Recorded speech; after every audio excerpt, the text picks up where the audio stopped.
Hey, welcome everyone. In this video, I'm going to teach you how to reset the Davinci Resolve Studio timeline marker to the 0.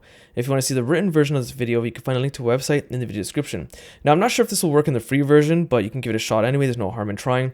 Basically, by default, the timeline setting is set to the 1 hour mark as a starting point, despite my timeline being literally at the beginning.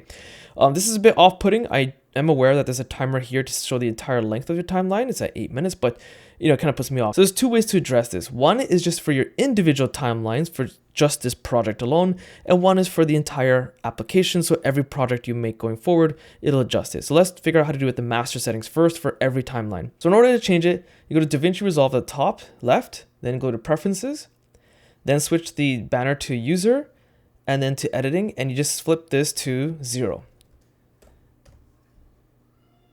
Hit save and done. You'll notice that my existing timeline is still not set. That is because any existing project you have, any existing timeline will not change. Only brand new timelines will switch. And also what I noticed is that for the very first time is when you create a new timeline, it'll show as the 1 hour mark. The second you drag in media, it'll default to 0. So don't worry about that. Okay, so how do you fix existing timelines? Well, there's a couple ways you can do this.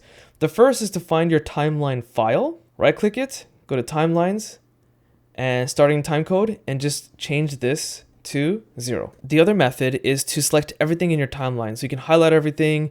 On Windows, you can hit Control A and then Control C to copy. So select all and then select all copy. I think Mac is Command A to select all and then Command C to copy. And then you create a new timeline and just paste everything there. And it should actually default to 0. So that's pretty much how you change it to 0 in Davinci Resolve Studio. I hope you found this video useful. If you did, be sure to check out my website link. Hit the like button, it does help. Subscribe, it literally helps my channel grow. And maybe consider hitting the super thanks button because I have to make these videos after hours when I'm not working. And thanks for watching.